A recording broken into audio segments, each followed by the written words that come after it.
All right, off we go. 4:37. Yes, I am 23 minutes early. I thought you guys would appreciate that. The guest lines are open. We got breaking news. Welcome inside the channel. I'm Bobby Trosset. Today's brought to you by my friends at Preston Automotive Group, and pass rush help is on the way. Veteran pass rusher Carl Lawson has been signed by the Ravens. He was available, one of the lone free agents that perhaps can still make an impact. I just texted my pal Jake Asman, who got to know Carl well during his time in New York, where he spent 21 through 23. And I said, give me a tidbit on Carl Lawson. This is how we'll start off the show. He turns 31 in June.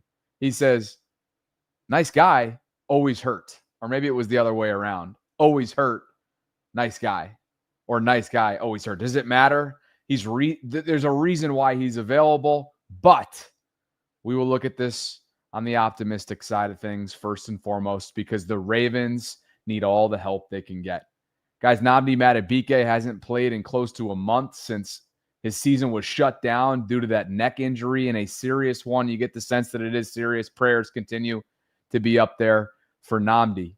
You take away his 2 sacks that he had through the first couple weeks of games that he did play in, and this team has a total of 6 sacks, okay? Carl had 5 last year with the Dallas Cowboys. They're going to need all and that and more. And I don't know if he's going to be ready this upcoming Sunday, but they need him.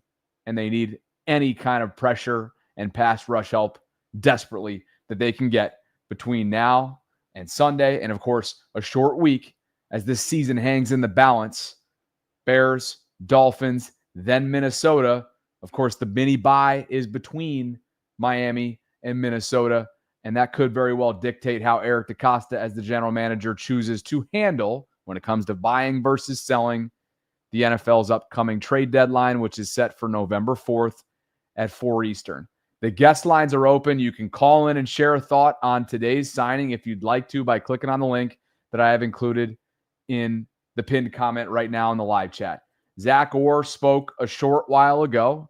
Ravens had coordinator press conferences earlier this afternoon.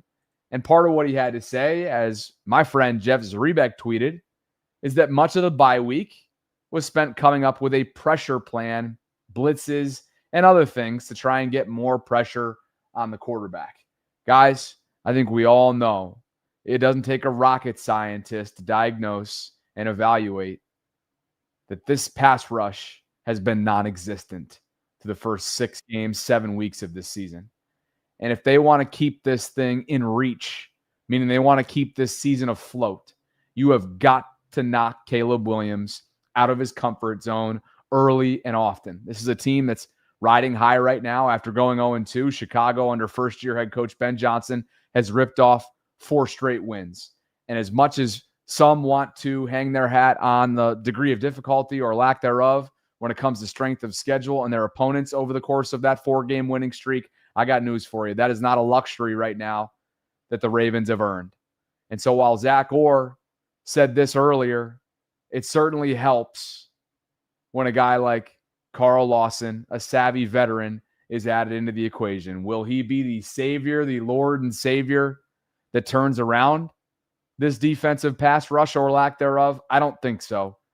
But he's got a ton of experience, particularly in the AFC North, where he began his career in 2017 when the Bengals selected him with the 116th overall pick out of Auburn.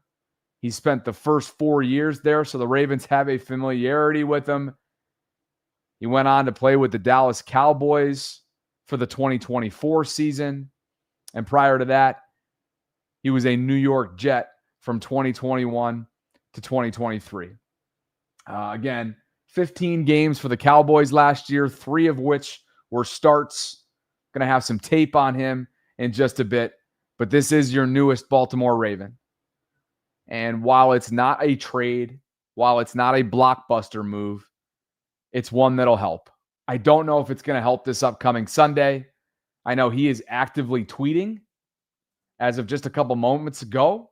And he tweeted 23 hours ago, matter of fact, back where it all started, prompting a lot in Cincinnati to wonder if he was returning to where his career began. Not the case. Back to where it all started in the AFC North.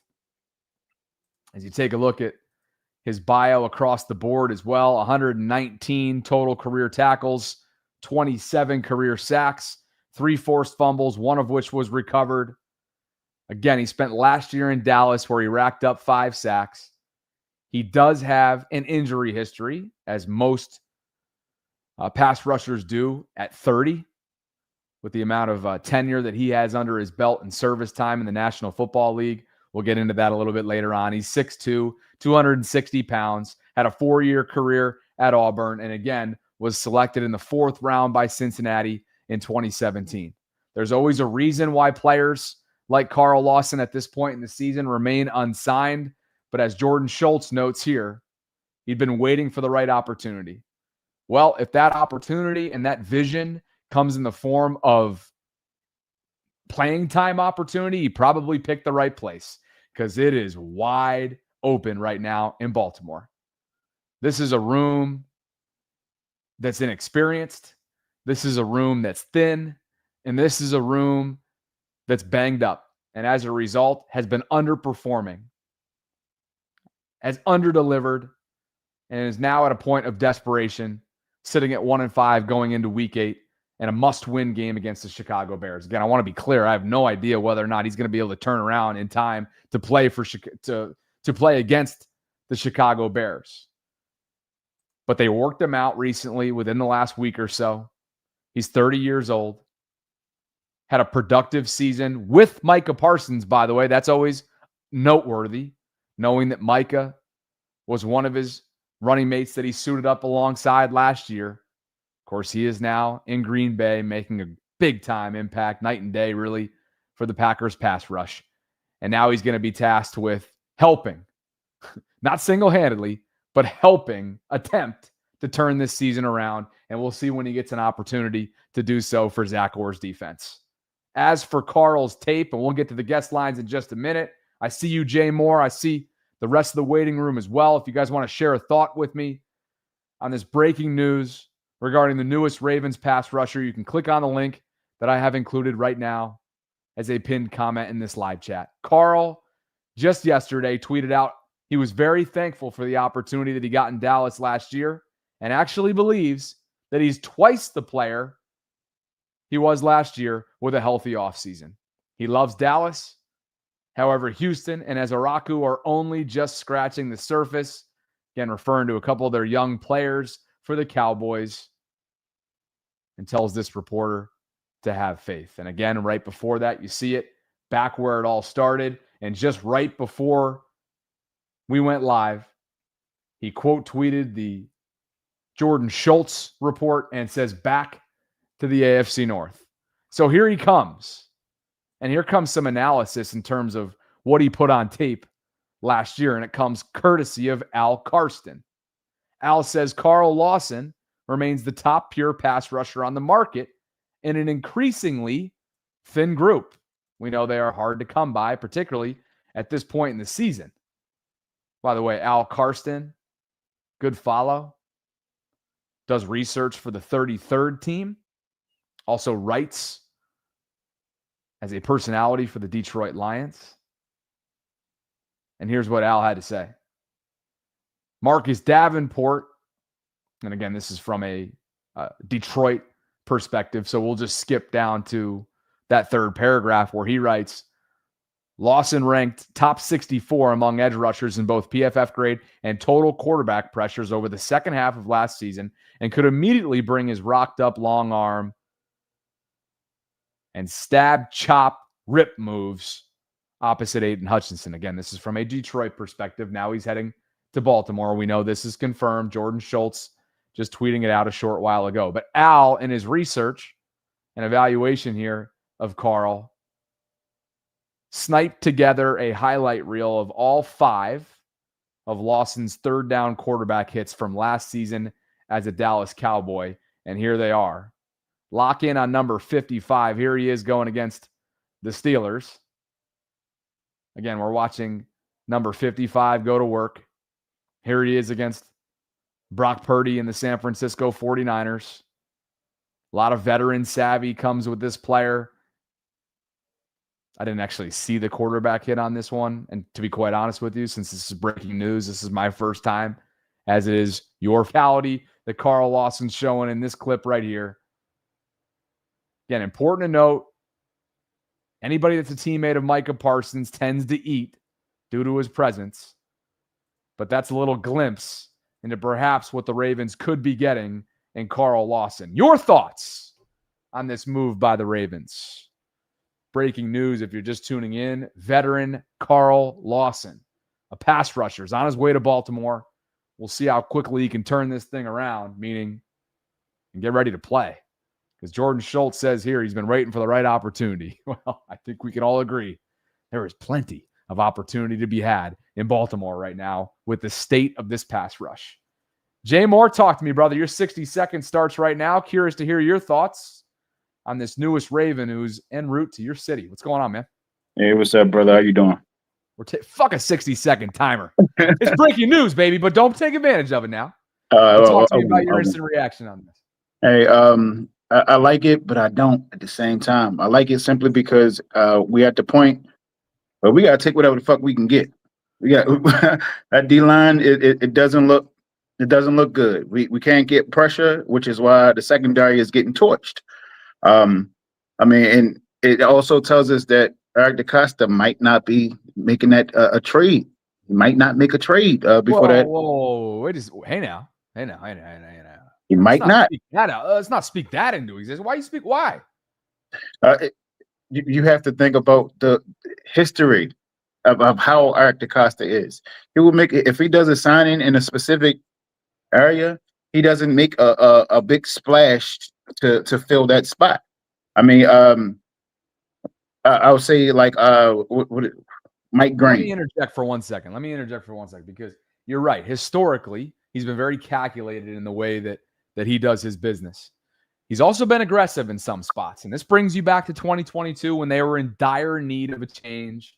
They went and got Roquan. They were willing to give up significant draft capital to do so. And certainly, while he has had his fair share of struggles since Patrick Queen left, he's been a great addition overall if you look at his full body of work. Right now, there's a tenfold more dire need that they're in right now from a pass rush standpoint. That I'm of the belief that while I don't think anything's happening now, clearly, hey, just to be clear too, for those that are just tuning in, this is not a trade. This is a signing. They worked him out recently. Carl Lawson's a veteran. He's got plenty of service time under his belt. He turns 31 this upcoming summer, and this could very well be a rental for what do they have left in this year? 9 weeks or 11 weeks, whatever it is. Right.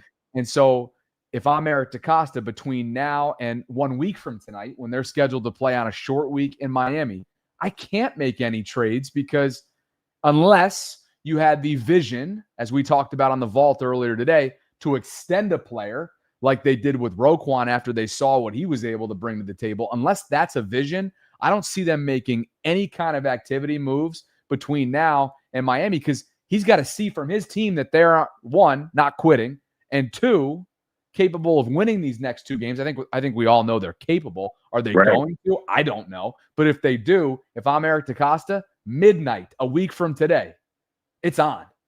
Finish your thought.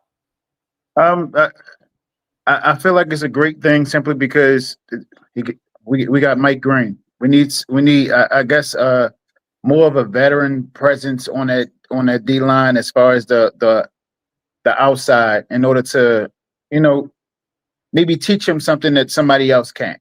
Maybe show him something that somebody else can't. I'm not even sure if they're both at like the same stature as far as height and weight and things of that nature, but it could help him out in the long run. I like the signing, but at the same time, it just in my mind, it makes me fearful that EDC might not make a big move for Mason Crosby. That's what I want. I'm not even gonna lie to you. Mason Crosby, I was thinking because Miami might be on a fire sale real soon. Why not Chubbs? Why not reach for Chubbs as well? Thanks for the call, brother. Appreciate it. All right, brother. Have a good one. Max Crosby, of course, is who you were referring to there, the Raiders star, and Las Vegas has made it clear that he's not being dealt. Speaking of measurables, like Jay Moore was asking or inquiring about there, pretty similar measurables between Mike Green and the newest Raven, Carl Lawson, who I actually just reached out to. So I want to see if we can potentially get him on the show. But and when I say that, he had his DMs open. It's not like I have his number or whatever, but so probably unlikely. But 6'2", 260 is Carl Lawson. Mike Green, 6'3", 250. So if nothing else, another veteran that he could potentially learn from. And obviously, Mike's had his fair share of learning to do this year in a situation where they're asking a lot of a first-year player, much like they are on the back end of Zach Orr's defense. If you're Malachi Starks, a lot more than they probably would have had to have asked if Ardarius Washington had never torn his Achilles. One roster move that's important moving forward into this weekend, just quick pause on this. Jeff Zaribek noting that the Ravens have waived tight end / fullback and undrafted rookie Zaire Mitchell-Payton. Okay, that's according to the league's personnel notice. That does create a spot on the 53-man roster. It's also pretty much confirmation that Pat Ricard will make his long-awaited debut this upcoming Sunday against the Chicago Bears. And let's just take a quick pause while we're at it to go through today's injury report that dropped moments before we began this live stream. And again, Pat Ricard trending towards playing. So again, Zaire Mitchell-Payton has been waived. He's somebody that they leaned on heavily in Pat's absence. And look at Pat. Stacking back-to-back days as a full participant should set him up, barring anything unforeseen, favorite crutch phrase ever, to make his 2025 season debut, and the Ravens will be better for it coming up on Sunday. The rest of the report is as follows. Chido Awuzie trending towards playing with that hamstring. He's a full participant so far back-to-back days, as is Zay Flowers, who popped up with a shoulder. Kyle Hamilton upgraded to a full participant with that groin. DeAndre Hopkins, illness. He's fine. Just a DNP for him. Marlon Humphrey was upgraded from DNP to full. He was out yesterday with an illness himself. Lamar Jackson, back-to-back days of limited. That's the designation due to his ongoing lingering hamstring. Whether or not he plays remains to be seen. I do not have a feel for it whatsoever, but they so desperately need him in front of a must-win game against Chicago coming up on Sunday. Roquan, he's not going to miss this game. Come on, against his former team with the season on the line, full participant back-to-back days for Agent Zero. Same thing for Ronnie Stanley with the ankle. And Devontae Walker with an oblique, back-to-back days stacking full participation. So that's where things stand right now. Sure seems like Pat Ricard is going to be back in this lineup. Ronnie Stanley, God willing, will be back in this lineup, hopefully for 4 quarters if that ankle holds up. Chido Awuzie, CB3, will be back. Assuming that Marlon Humphrey can go and recover from this illness, he'll be back out there. And then obviously the biggest domino that's yet to fall and yet to really have clarity around it is Lamar Jackson, who's missed the last couple games. The Ravens' season and overall hopes are sliding, are fading.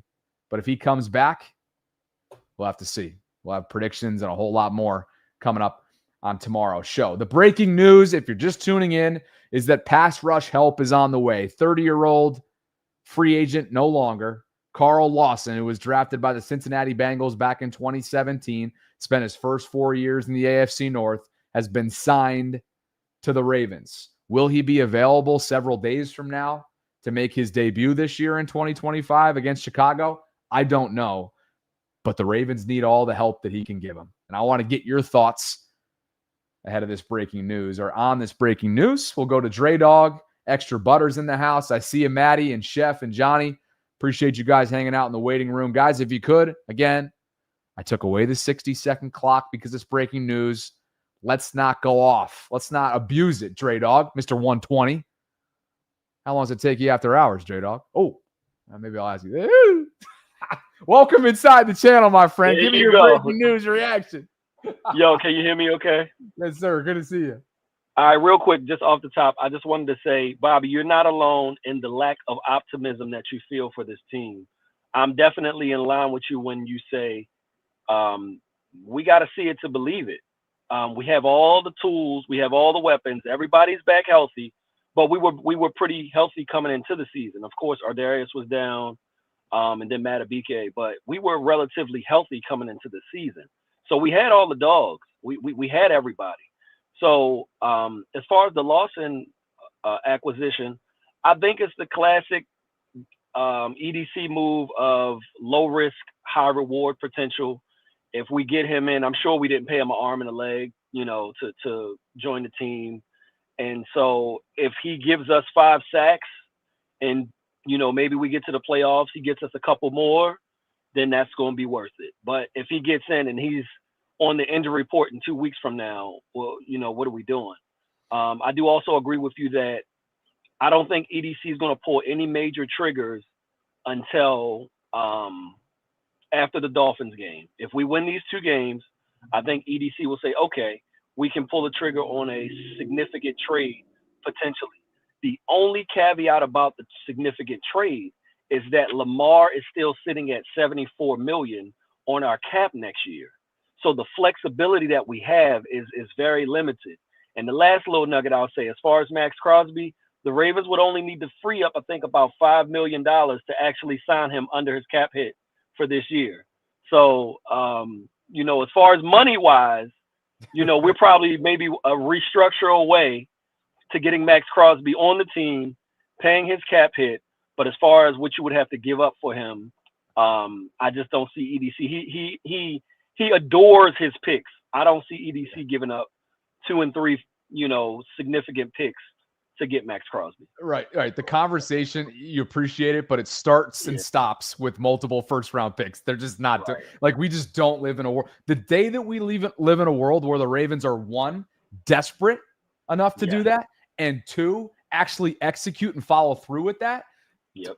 It's going to be the earth's going to be shaking in different capacities that it's never had before, at least in the football world. So you appreciate the sentiment, but I think obviously we know that cooler heads prevail, or realistic heads prevail on that one. And obviously Vegas, it takes 2 to tango. They become clear that this is their franchise cornerstone. What else do they have to be excited about right now? Matter of fact, if you're a Raiders fan, Dre, you're the man. A lot of great points, brother. Good to see you.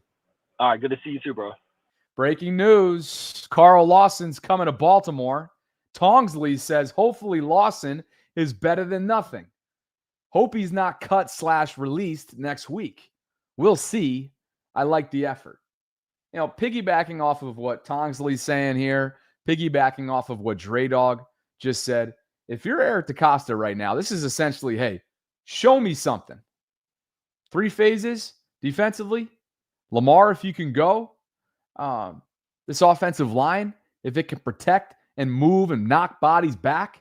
Special teams, show me something over the next 2 weeks. Because the Ravens are 1 week away from being able to truly make a decision on how they want to handle business when it comes to buying versus selling.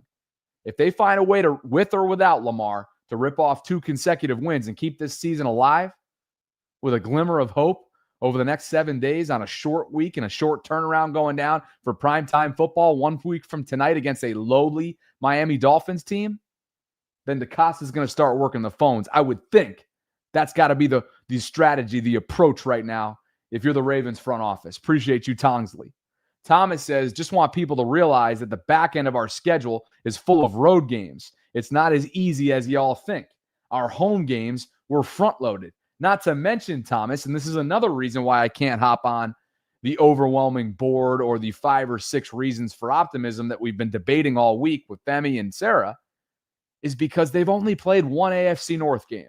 So while some of you may hang on to that as an opportunity for why the door remains wide open, I'm sitting here and saying there's going to be a lot of coin flip games, particularly 2 of the ones that remain against the Pittsburgh Steelers, especially with the way they've been playing so far this season. Thanks for the super chats. We'll get to more as they come in. Carl Lawson is coming to Baltimore, and I want to get your thoughts on the acquisition.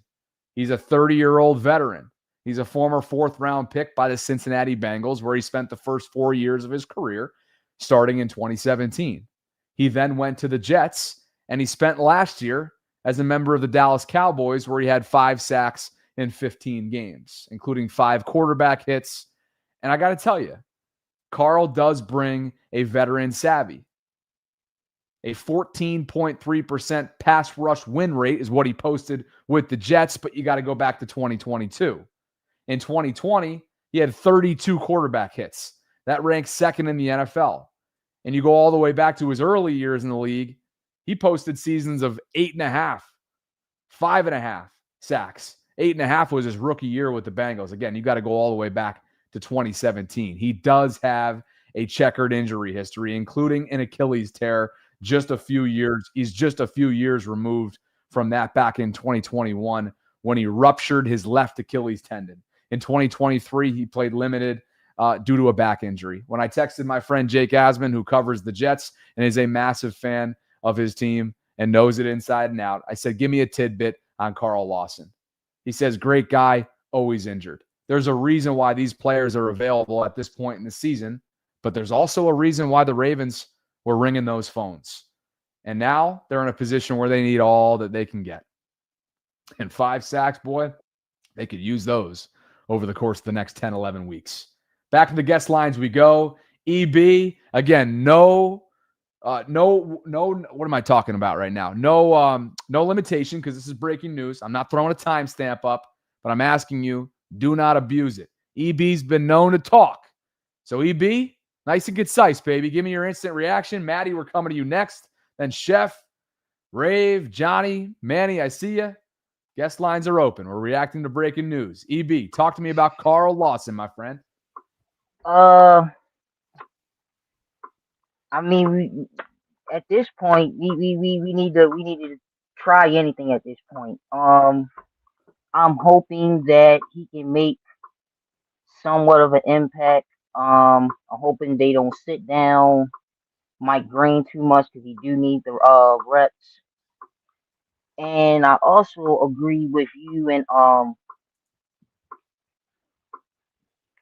what's his name? Dre Dog. I have one foot in, I have one foot out for as any faith in this team. Like, if no changes have been made to the offensive line, yeah, I might as well chalk that up. If Well, can I just say the something too? Like, defense you guys know I got thick skin. I just want to say this, though.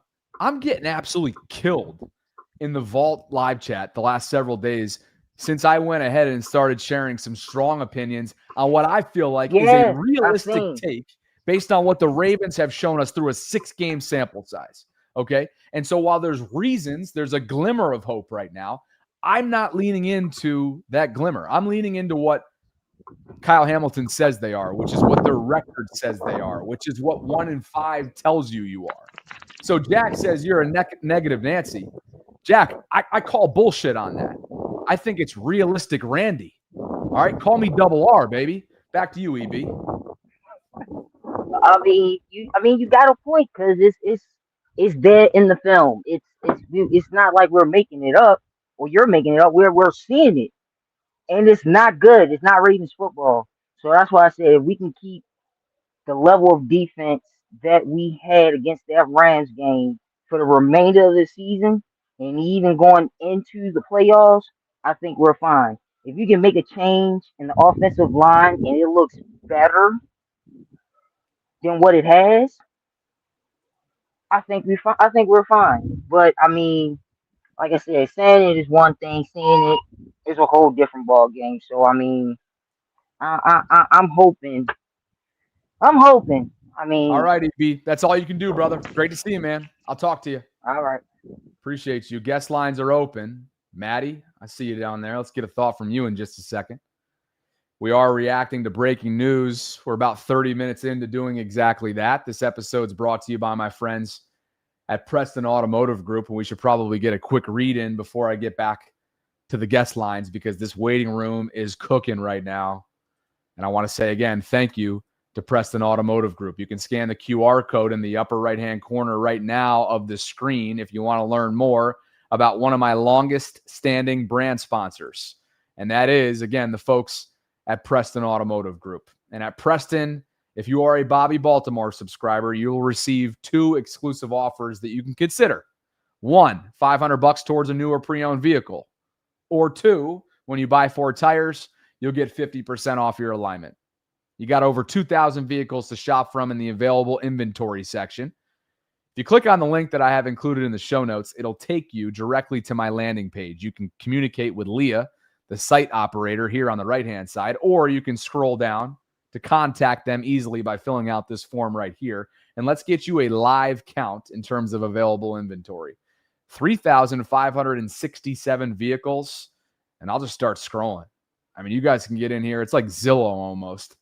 All the different mixing and matching you can do, and price breakdown, vehicle condition breakdown, all the categories on the left-hand side allow you to narrow your search. So thank you to Preston for the continued support. If you're interested in learning more about where they're located, here are all the different towns and cities, including Aberdeen, or my home dealership when I'm in the area. That's Randallstown, Maryland, Preston Ford West, which is right here, and all the other locations in and around the Baltimore area. I appreciate Preston for the continued support. The Bobby Baltimore Bronco rolls on down here in St. Pete, taking great care of me, as does Preston. Back to the guest lines we go. Carl Lawson is your newest Baltimore Raven.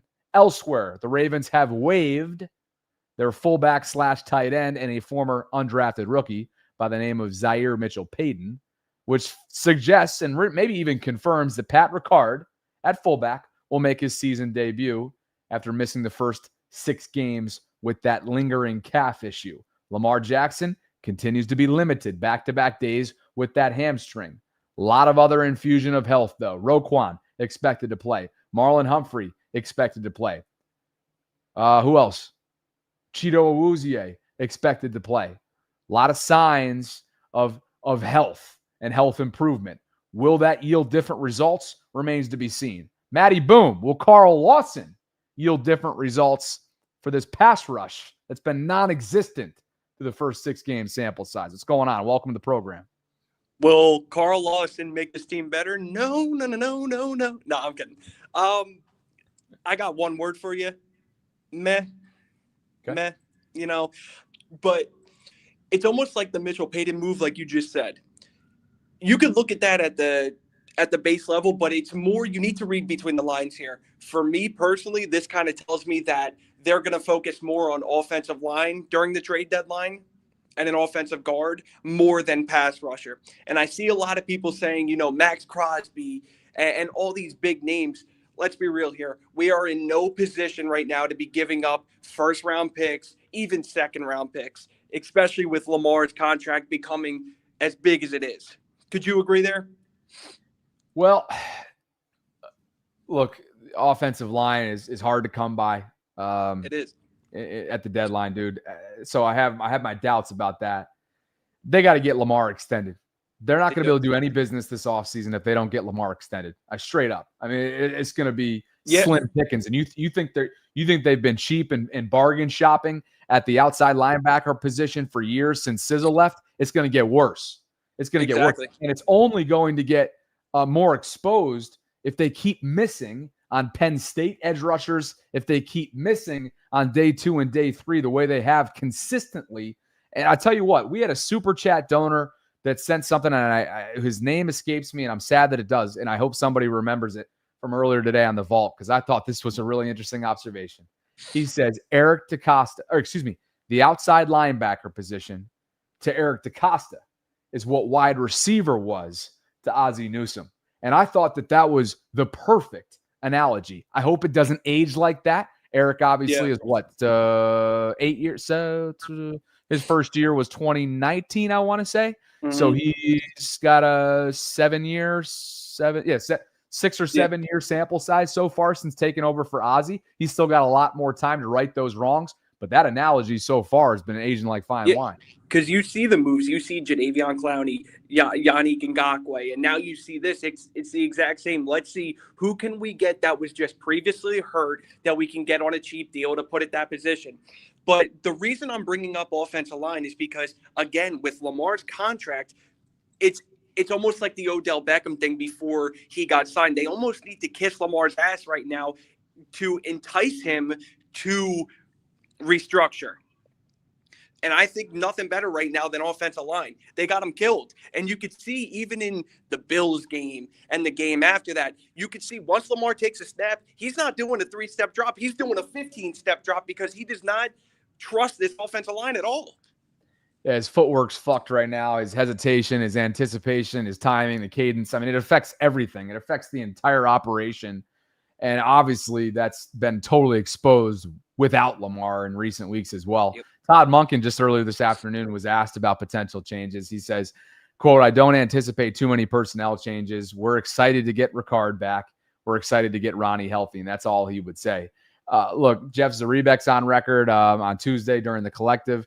He has a feel that they could potentially make a change, whether that's Ben Cleveland coming in for not Andrew Voorhees, for Alele at right guard, or perhaps Corey Bullock, or both guards potentially being changed. I don't know. I'm not going to hold my breath on it. They continue to be defiant, Harbaugh and this offensive staff, when it comes to giving these guys an abundance of chances. And quite frankly, I know people don't like this. It's the unpopular opinion. I don't know if it can get any better. I don't know if a personnel change is going to shift this thing around. They are not moving bodies. They are not knocking guys back. They are not holding up in pass protection. They're not mauling guys. And as a result, you got an injured quarterback. And so one of the main reasons why I've been Mr. Pessimism, Mr. Negative, whatever you want to call it, again, it's realistic Randy, Jack, if you ask me, is because there's not one thing that's going to change this thing overnight. Yes, they're going to get healthier in the coming weeks, and maybe even this coming Sunday. I'll have the injury report up here in just a second. This is really encouraging. Okay, this is great. This is encouraging. But Pat Ricard hasn't played since January. Exactly. Do we really expect him to come out there and play every single snap offensively? He rarely does anyway, but they ask a lot of him when he's fully healthy, and that's been the case throughout the Lamar era. Can we fully expect Pat to come in with a lingering calf injury where he's just weeks removed from a setback that kept him out the first 6 games, 7 weeks of this season, and for him to be a high every down, every snap player? Exactly. And then they have the balls. They have the balls to waive Payton immediately once he starts showing signs that he's coming back. And what, for the guard spot, you're going to put all your eggs in one basket for Emory Jones, who's never played a snap and coming off of an injury? Let me tell you, that's been some of the most, I got to tell you, the Emory stuff is tough to swallow because Emory, hey, again, this is not an indictment against the player, against the person, against the development. I hope he goes on to flourish in Baltimore. I really do. But anybody that's sitting here holding out hope that a 3rd-round pick who underwent labrum surgery after the combine, after March of 2025, is going to come in, transition from tackle to guard, by the way, he was drafted to be a tackle, okay, and successfully bail the Ravens offensive line, which has more issues than one out. I'm sorry. I have a hard time hanging my hat on that one. And if that's pessimistic or negative or overly, negative to somebody out there, I'm sorry. That's the way that I view it. And to me, that's a realistic viewpoint based on what we've seen so far. It's not what I'm anticipating. It's what we've seen. You're not being too pessimistic. That's 100%. If I would have told you and just said, hey, I have a 3rd-round pick who's coming off of a labrum injury, if this was any other team that isn't your favorite team, you would say, no, it's not going to work. But then you got people that are overly optimistic saying, oh, yeah, he's a rookie. These are the same people saying that Mike Green was going to be a top 5 edge rusher coming out of the draft. And now you got 2 rookies who have been thrown into the fire, one because of an Ardarius Washington Achilles tear, the other because of just you straight up didn't prepare accordingly whatsoever, and you keep missing at outside linebacker. You got 2 rookies that are underperforming because they're drinking from the fire hose, playing a lot more than you probably would have liked them to right out of the gate. And I'm talking about Malachi, and I'm talking about Mike. Matty, appreciate the call, brother. Yes, sir, brother. Have Later, a good one, man. Guest lines are moving right now. Chef Trez, if you're there, happy to have you on. We'll go to Johnny Williams in the meantime, though, because he did beat you chronologically. What's going on, Johnny? Welcome into the program. Your thoughts on the breaking news. Carl Lawson's coming to Baltimore. Are you moved by this or what? Nah, Bobby. I'm with you, Bobby. Well, first, before I say anything, I love the show. This is my first time calling in. I love you and Sarah. Y'all literally the only Ravens media I watch. I don't watch nothing else but y'all. You're doing a great job. The production, everything is perfect. I love it. Thank you, Johnny. You're welcome, brother. I'm with you, man.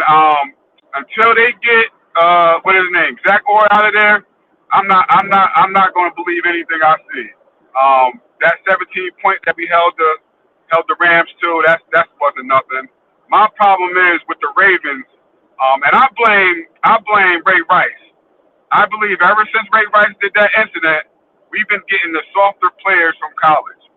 Basically, a lot of choir boys, and and and you can see soon as we got C.J. Gardner, we don't get dogs no more. We don't have no dogs anywhere on the defense. So that's my problem with the Ravens. We a little bit too soft. And yeah, man, I just don't see us turning it around with the coaches.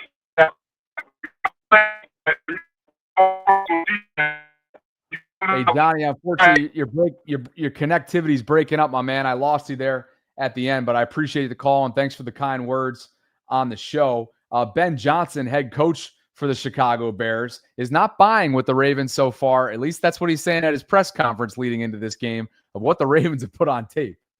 Good team. The record really doesn't indicate what they're capable of doing.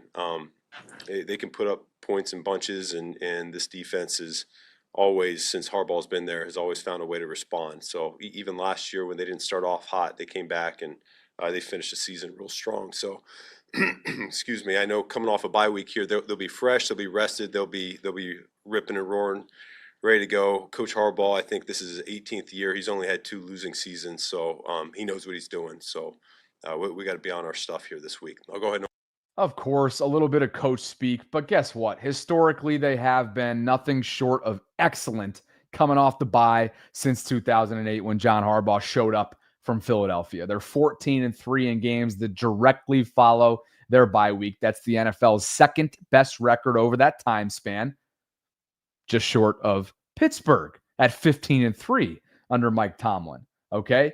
They have posted an NFL best plus 167 scoring margin, okay? 458 points scored versus an NFL best 291 points allowed. Okay, that's something that's encouraging. I have a hard time kind of leaning on this historic nugget because of some of the deficiencies that have plagued them so far through a 6-game sample size. But if you're looking for something in the world of optimism, there you have it. Maybe I'm not drawing the line of fire anymore since I presented something optimistic. And let's be clear, all right, in all seriousness, if Lamar Jackson plays, there should be reason for optimism across the board. But I can't be naive to some of these deficiencies that were popping up prior to Lamar going down in the second half of that Kansas City Chiefs game. Of course, they are going to move the ball with more ease, with more rhythm, with more cadence, with more productivity when Lamar Jackson is under center for this team. But again, the offensive line continues to be an issue. The ground game continues to be an issue. And complementary football, most importantly, holding on to the football and taking away the football have been literally sole reasons why this team is standing where it is right now. We can talk about roster construction all we want. All I know is that this team just 6 weeks ago was seen as the most talented, deep, and overall explosive unit in all of football, up there with the Philadelphias. So I can't sit here and 6 weeks later say that it's a roster construction issue. Has Eric been perfect? No. He has not really ever replaced what they had in Kevin Zeitler. For years running now, it's been a carousel at right guard. They have not developed accordingly. They have missed at outside linebacker in the draft. We can pick apart his drafting and his scouting process all we want.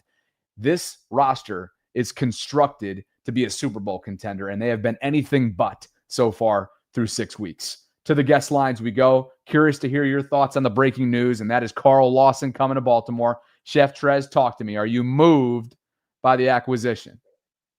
I ain't gonna lie to you, Bobby. I don't even care, man. I don't. And it's not nothing against the player or anything like that, but it's like your house is burning down, and then your neighbor comes out with a cup of water, and they're like, "Here, do something with this." Like, there's way too many issues going on. And I think it really started with that first game against Buffalo. We just saw them the defense fall apart, and then the whole team just stopped believing in the message after that crushing loss that we all experienced, that all Ravens know too well, just that crushing defeat that just comes out of nowhere. So looking at it, it's like I don't really care that much because I know that there's way more things that are gonna have to happen for this to turn around. Like you and Maddie were talking about, like so many things have to go right as well as adjustments just for them to even try and be in the conversation for playoff to be a possible one and done or division round exit or something like that. So much stuff has to go right just Hey, to and let's even be get to honest that too. part. Sorry to interrupt. Let's call a spade too. They're on the brink of an Of being organizational sellers. reset. They're on the brink of an organizational reset. Whether or not they will be reset remains to be seen. We don't know. They're not going to tip their hand at that. And Steve Bisciotti obviously leans on consistency, stability, and the framework from a leadership and stakeholder standpoint that's continuously, simultaneously, year after year after year, as I don't know, as continuity friendly as possible. So who knows? But they should be. They should. Tilly, you agree? You freaking agree. Why did I not put the shades down? Because that's what happens when breaking news drops. I forget little procedural things around my freaking studio apartment that my mother just left. And it was very tight quarters in here, I might add. But So and they should be on an organizational reset if they drop this upcoming, let's call it 2 games. Because I get the sense that even if they lose on Sunday, knowing that it's going to be a short week and knowing that the deadline will then follow, while we're all calling this the Super Bowl and a must win, I could still see it being like, oh, wait, that's actually Thursday night, a week from tonight against the Dolphins. By the way, what the hell are you making tonight? I'm just prepping some of the stuff. My Yeah, I'm man, just Chef prepping. is chefing. No, I like to cook, but I'm not I'm not gonna come up here and say like, oh, I'm a professional, like do it this way, blah blah whatever. Now I will absolutely be the guy at the end of the bar saying stuff about the team that I love to watch. You're going to be But Joe Flacco. yeah, I mean basically. Joe Flacco at the Um end of the bar, solo, chilling. and I do want to say one thing about EDC because for me, even after the drafts, and I would see like some of the people that we drafted, most of the time I don't really give him too much flack about who he drafted because I mean they do draft talented people. Whether they fit into our system is a whole different, I guess, like discussion and stuff. But the thing that I can't get behind and I also just can't stand is just drafting injured guys. I don't have any problem with like the feel good story that the Ravens love to have with their players that are like, oh well, Andrew Voorhees, what like tore his ACL or something with his leg, but he dragged his body over to the bench press and knocked out like 30 of them. And you know, that was to us, we are like, yeah, he's a Raven or something. That's cool and all. I don't think any team was gonna draft him. You could have used that draft pick on something else. You could have traded it. Whole many other things you could have done. So it's just the drafting injured guys. I just can't really get behind it. The biggest I one, think you David can talk Ojabo about was Voorhees. injured.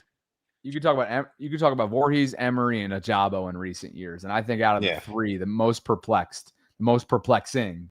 It's just kind of like a what are we doing? I mean, you always bring in all these undrafted free agents, this, that, and the other.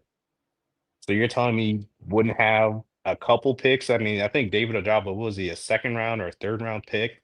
Second. Um, second round pick. I mean, you can pick anybody else with the second round pick and get David Ojabo at maybe end of the draft or in the deeper later rounds or something. It to me that's just something that always makes I don't know. It just makes it confuses me. But you know, You but enjoy those mushrooms, yeah, brother.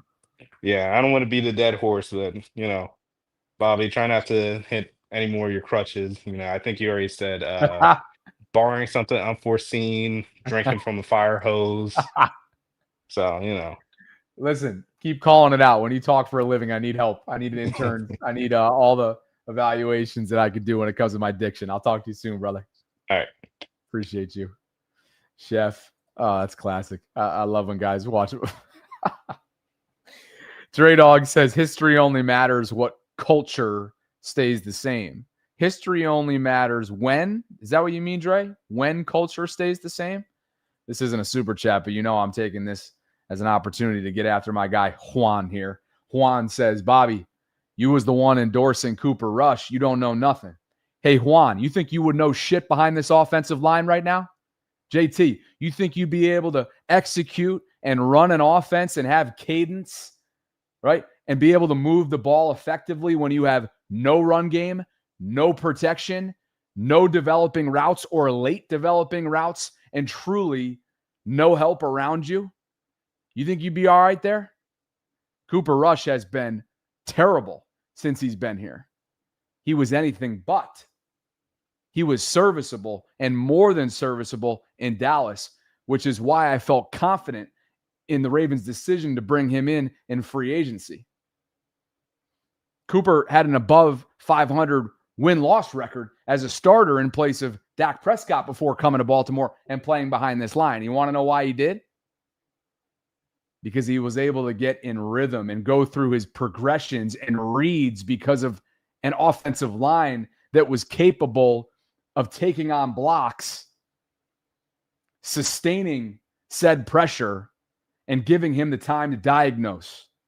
He has not had time to do any of those things in Baltimore. And while he has really, really played terribly, I'm not just going to write it off as a Cooper Rush thing. No. This is an offensive line thing, and it's a collective thing between both parties. And so as much as I think Snoop will have to be the answer playing behind this offensive line because of his mobility, that doesn't mean that Cooper Rush behind a different offensive line that's formidable, that has a cohesive gelling group and unit, isn't capable of still coming in a pinch and keeping your season alive. Let me be clear on that, JT. Carl Lawson is the newest Raven. And I got a whole waiting room of guys that want in on this discussion. So let's talk. Will, shall we? Let's talk. Your thoughts. Are you moved by the Carl Lawson acquisition? Talk to me, Will. Bobby, how's it going, brother? Good to see you, man. First and foremost, how was the vacation? I didn't hear how that went. Oh, man, Banff was amazing. I appreciate you asking. Yeah, my college buddy and I, Loyola college buddy and I went and flew into Calgary, rented a car. It had just snowed 48 hours prior. It looked freaking amazing out there. Did a couple nights in Banff, then drove to Lake Louise, and then got to Jasper, which, oh, man, Jasper was tough because they're only about a year and a half, not even removed from some pretty serious wildfires that ravaged the area. But amazing part of the globe. Would highly recommend it. Appreciate you asking. Oh, and a little advice. If you're looking to make a romantic connection, get yourself out to Vancouver, my friend. Okay. Vancouver's the place. A lot of young, professional, eligible women. Okay, Will. Appreciate the tidbit, man. Yeah. Carl Lawson, I think that's just he's a depth body. Just somebody just to, I think we have 3 outside linebackers on the active roster right now. So that's just. Hey, if you could speak up for us too, a little bit. Yeah. So you know what? I think I need to.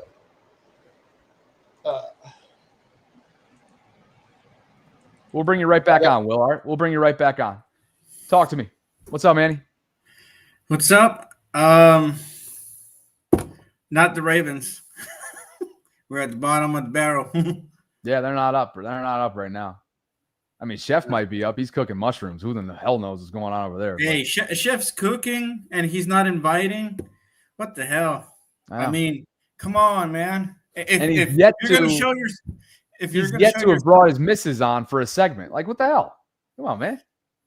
It's like if you're going to cook and if you're going to show that you're cooking, at least invite us. Like, send the invitation. Are you moved by this or not? Okay, let me move.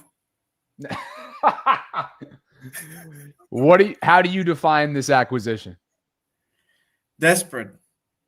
They're desperate and they don't know what to patch, how to patch it. Because it's not the players, it's the coaching. Because you knew, like you said it, this roster before the season even started was the most stacked, was the most talented roster in the NFL has ever seen. And 1-5 on the league. How Coaching. much time you got? How much time I got? Well, you asked me to explain why this team is 1-5, and I said, how much time do you have? Go ahead. I got my water. We're going to be here till it's dark, So, yeah, point taken. And it is desperate, but it's necessary. This move is necessary. It's not at all risky. And it's essentially, if you're Eric DeCosta, saying, show me that we should be buyers 12 days from now.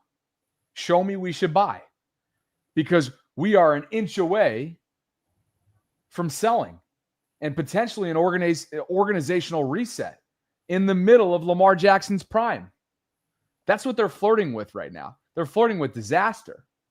They're flirting with letting Mark Andrews go, perhaps Roquan Smith, Isaiah Likely. I know he's their future tight end, you would think, but you never know. Everything's on the table right now. Yeah. Going into 2 must-win games in a 7-day period. Or in a, what's today? Today's 7-day period from now. So that's where things stand. Yeah, show me the money, baby. I will show it to you. But I think that Juan. Hey, Juan, you better call your ass in here. Let's go, JT. Stop what you're doing. Oh, hey, come on, Juan. JT, get your ass in here. Let's go. Be a man, Juan. Come up. Waiting room is packed right now. I'll skip your ass to the front. Let's go, JT. Get your ass in here. Come on. Your thought, Manny. Look, this Sunday, and I'm going to be present Thursday to actually see how bad we are in Miami. Oh, yeah, you're going. Okay, all right. Yeah, I'm going. I mean, am I going to waste the money? No.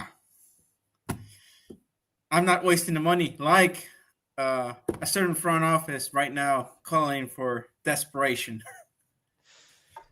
If a hard reset happens, we lose half the team, but I think also the half the team that remains, even with Lamar there with this huge contract, I don't know how they're going to be mentally fit for next year, because it's going to be a lot of new things that is going to be implemented from the top down.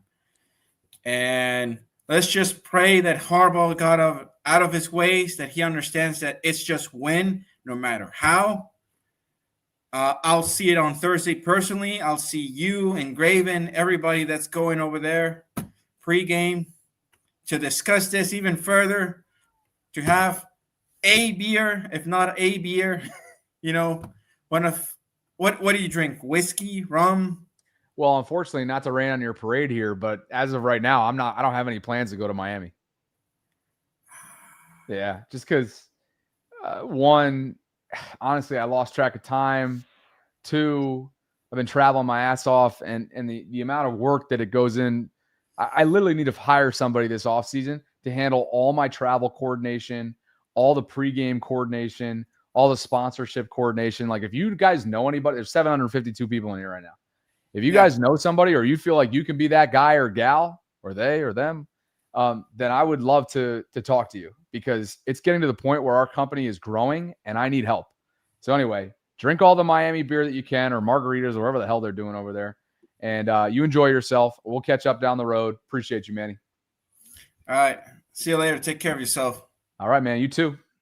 We'll be right back to you. Rave, I see you down there as well. Funny how JT gets real quiet when I look him in the eye virtually and call his ass out. He's nowhere to be found. Really funny. Ironic how that works. Shimmy Boy says, I wonder if DeCosta is waiting to see if the current roster can win a game or two after the bye and then make a big trade. Because imagine if he did trade for an elite defender for a top 5 pick. Correct. It's a waiting game. His hands are cuffed right now. They're tied. By the way, is there cuffing season in Florida? Because typically it comes with cold weather and winter, and it's my first time down here, and I'd like to engage in cuffing season. But does that happen in the state of Florida? Because it's 85 degrees out here right now. I'm sweating my ass off. Will, talk to me. Welcome back to the program. Hello. Hi. Can you hear me now? What you got? Yes, sir. How's the wife? So yeah, this doesn't feel like we're in a situation where it's like, there's a sense of urgency, right? I mean, I expected to hear an announcement, Quinnen Williams, a big name. Yeah, This but that's isn't got to it. come in the form of a trade, though, Will, and they can't do that Yeah. right now. They can't responsibly do that financially because they got to rip off 2 more wins before DeCosta become a buyer. It's a wait and see type of situation, right? Correct. And whoever's blowing this goddamn blower out here, okay, is going to have to stop. Do you hear it? No, I can't hear it. Okay, good, because now I'm just talking on to talk. But my neighbor is backpack blower right now is going nuts in the backyard. I can't hear shit, but keep going, Will. Yeah. And I understand that, you are a bit pessimistic about the future, but I honestly, and I've been on the Fire Harbaugh train long before you've been on it. But I do know I'm kind of familiar with his weaknesses and his strengths. And Harbaugh seems to be able to kind of save his job for a few more seasons every single season. And he's only a few months removed from a contract extension. So yeah, and every season something goes wrong. We can't run the ball. We can't pass the ball. We can't pass block. We can't run block. We can't sack the quarterback. And then he figures something out and gets us to the playoffs. And that extends another season for good old Johnny Boy to still be in the building. Well, he's got to pull something out of his you-know-what right now because it is dire times, and I don't think it's been like this since 2015. This is the biggest hole they've had to dig out of in the Lamar era. This pales in comparison. Last year pales in comparison to what happened and what has happened and what is happening right now through a 6-game sample size. 0-2? Come on. That's nothing. 1-5? I don't care. God, if people keep coming with the degree of difficulty conversation when it comes to strength of schedule, it's driving me nuts, Will, because you want to know what? Look, the biggest issue I have with that talking point as a point for optimism. Should we get Dad on the program? Let's get Dad on the program. Watch this, Will. Let's get his instant analysis on Carl Law. You ready for this? All right, here we go. Francis, we're live right now. There's 758 people waiting for your analysis on Carl Lawson, the newest Raven. No idea. And they're right there, guys. Therein lies the issue. No idea. That's who's coming to Baltimore. I'll call you back, homeboy. Love you. Bye-bye. No idea. That's his analysis of Carl Lawson. The biggest thing I know about Carl Lawson is I used to follow I don't know if he's married to her or if she's still his girlfriend, but she's an Olympic discus thrower. I forget what college she was in, but yeah, she's a top level Olympic discus thrower. She probably goes 6 foot, 180 pounds. Amazing athlete, but that's the greatest thing about Carl Lawson. He's always been. He's catching some strays right now. He's had a successful career. The injury history has plagued him in recent seasons. It's one of the reasons why he remained unsigned until the last hour or so. And now he comes to Baltimore coming off a 5-sack season as of last year through 15 games in Dallas. Will, appreciate the call, man. Catch up with you soon. Will Jones, I know Rave is chomping at the bit. Evan thinks he's the guest booker out there, and he's got the facilitation log keeping time when we should bring guests on and whatnot. Why don't you call your ass in, Evan? Hey, Q the God, you want some JT treatment right now? Calling me corny? Get your corny ass on this show. How about that? Or how about, in the meantime, Q the God, all right? Why don't you join the Discord server with over 1,000 members that are all currently chatting right now about this Carl Lawson acquisition? You can join for free and join that group of 1,000+ members deep by clicking on the link that we have as a pinned comment right now in the live chat. Would love for you to join. Again, this is constant 24/7 chatter on not all things football, not only all things football, but across the sports landscape, different categories, different chat rooms. Would love for you guys to join. Rave, talk to me, brother. What you got for me? I know you got something up your sleeve. Carl Lawson comes to Baltimore. Are you moved by it? Rave, where you at? Oh, boy, here he comes into the frame and in I was going to say the vault because that was going to sound good, but we're not on the vault. What's up, Rave?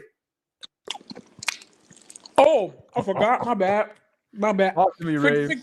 Forgive me, Bobby. I'm black. Anyways, so listen. I just sat here for like 20, 30 minutes listening to everybody talk about a bunch of nothing. Y'all talk about some models and shit and fucking police and then girlfriends. That's cool. That's cool. All right. So, Carl Lawson, hey, my boy, we'll see what you got. All right. That's all I can say about you. I just want to make it clear, Bobby, because like you said, I just wanted to make it clear. I agreed with you. This team is cooked. Like it's cooked. But at the same time, I only bring up my optimism because I know what can change. You know what I'm saying? And what the hell are you expecting to change? Well, we're not going to have the same exact argument we did earlier in the week, are we? So from what I heard in the press conference, it sounds like nothing's happening on the offensive line. You get what I'm saying? That was my interpretation of it. Yeah, like I don't know why people are reading into that press conference. Like I know Sarah tried her hardest to be like, hey, Jeff Z break all this, Jeff Z break that. There's no change coming. And unfortunately, like it really sucks. Now, here's my thing. If I change something, that's why I'm arguing with you. And Matt, I heard Matt talk about our rookies, dude, it's just a product of bad coaching. Malachi Starks, Mike Green you can tell by they are very talented players and they are ready to work. Is it not going so pretty? Sure. Is it easy to be like, oh yeah, Malachi, you're not doing so well, let's blame you. Mike Green, you're not doing so well, but they're put into bad positions. Mike Green is a speed rusher that can get behind that backfield and get sacks. What are you doing? You put them in a heavy load and dropping them in the backfield. Like, what are you doing? Stop. Why am I watching Marlon Humphrey play linebacker? A small percent. Look, I get it. I'm just as perplexed as you are when it comes to that drop in rotation, drop in coverage. That's a small percentage, bro. Mm-hmm. That's small. Yeah. That's small. Listen, Malachi Starks was thrust in. What the hell? What are you chowing on right now? What is it? Fried chicken. Let me see that shit. Fried chicken. All right, 8 more out of it. That is literally a massive load of fried chicken. That's a breast. I'm just curious. But now I'm gonna tell the truth. I'm gonna tell you the truth. I'm gonna tell you the truth. Oh, son of a Here's bitch. the real truth, Bobby. This is the truth. They need to fix this. All right, Bobby. We're in big trouble. Even if Lamar Jackson gets back, you got Falala injured. He's blocking. Oh, you better know what's about to happen. Lamar about to get hurt. You about to get sacked. Oh my God. Ray. Oh, it's Falala! I'm sorry, Bobby. Forgive me, but it really is Falala. It's just, dude. The dude is look. I've been making videos on this dude. I seen this dude run on the field. I know you spam the fuck out of the Discord. Bro, you spam the fuck out of the Discord every second. I'm sending a wellness check for your ass. Are you okay? Dude. I had mental therapy. I got a whooping for it. I broke a TV for it. Dude, I'm watching this dude, Falala, do a slant route. And he's supposed to be blocking. What are you doing a slant route for? What are you doing a slant route for, Falala? Oh, let me chill. Almost got mad for real. I forgot I'm on a live stream. Let me chill. We're long beyond the live format. We are here and now. Yeah, you're right. My bad. You're right. I'm so unprofessional. My apologies, everyone that's behind me. I just want to say, but I think there is some optimism. You called into the right program. Yeah. It's good to see you, brother. I just want to say we can do it. Just as long as Falala can go. All right, please. Love you, brother. Go enjoy that fried chicken, will you? Good God. If you haven't already figured it out by now, the Ravens are getting healthier. The injury report just dropped earlier, and I'll finish here because it is as follows. Again, Lamar has been back-to-back days limited with that hamstring. His status remains unknown for a must-have game against Chicago. Cheeto Awuzie likely to go. Same thing with Zay Flowers. Kyle Hamilton upgraded to a full participant with that groin after being limited. He returned against the Rams. He's expected to go regardless. Marlon Humphrey, full participant after missing Wednesday with an illness. DeAndre Hopkins popped up with an illness today. He was a DNP. Pat Ricard expected to go, and they waived Zaire Mitchell-Payton, so that suggests that Ricard will make his 2025 season debut. Roquan Smith expected to go. Chicago Bears head coach Ben Johnson had this to say about the former Bear in Agent Zero. Roquan Smith is basically the player he replaced here. How do you size up Roquan as a problem as you're game planning offense? Yeah, no, I mean, he is fast. I think that's what stands out. He diagnoses quickly, see ball, get ball sideline to sideline.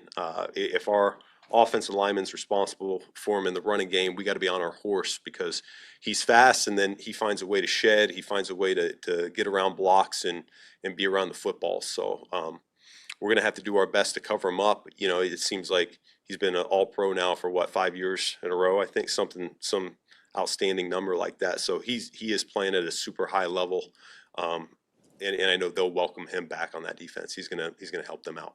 They're gonna need it. They're gonna need his leadership. They're gonna need his communication. They're going to need his physicality, which has been lacking not just from Agent Zero this year, but has been lacking overall from a defense that's made a name on physicality throughout the 30 years of existence. To finish out this injury report, Ronnie Stanley, full participant with the ankle back-to-back days, as has Devontae Walker. He's been back-to-back days as a full participant with that oblique. So that's where things stand right now in terms of the overall health picture. Big domino that we're waiting on is Lamar. Will he go? He's been limited so far back-to-back days. We'll learn more at this time tomorrow after 4 o'clock when the third and final injury report is released. And I will leave you with some optimism on the way out because John Harbaugh and company have been nothing short of excellent throughout his tenure since 2008 after the bye. 14-3. That's a winning percentage of .824. Okay, an NFL best plus 167 scoring margin. They've scored 458 points combined in those games throughout that span, and an NFL best, just 291 points allowed defensively. They're going to need to lean on history in that department if they want to keep their season alive, whether it's mathematically, optics-wise, or anywhere in between, coming up this weekend at 1 o'clock inside the bank. Thanks to all of you who joined me here. Sarah and I will talk more about the newest Raven, Carl Lawson, who they worked out earlier this week and have now signed, at least reportedly signed, according to Jordan Schultz as of the last hour or so. If you could on the way out, please like the video, subscribe to the channel, hit that notification bell, consider becoming a channel member or gift-giving membership. I appreciate you. I appreciate Preston Automotive Group for the continued support. And Sarah and I will be back inside the vault at 12 noon Eastern on Friday to go through all of this and more. Thank you, guys.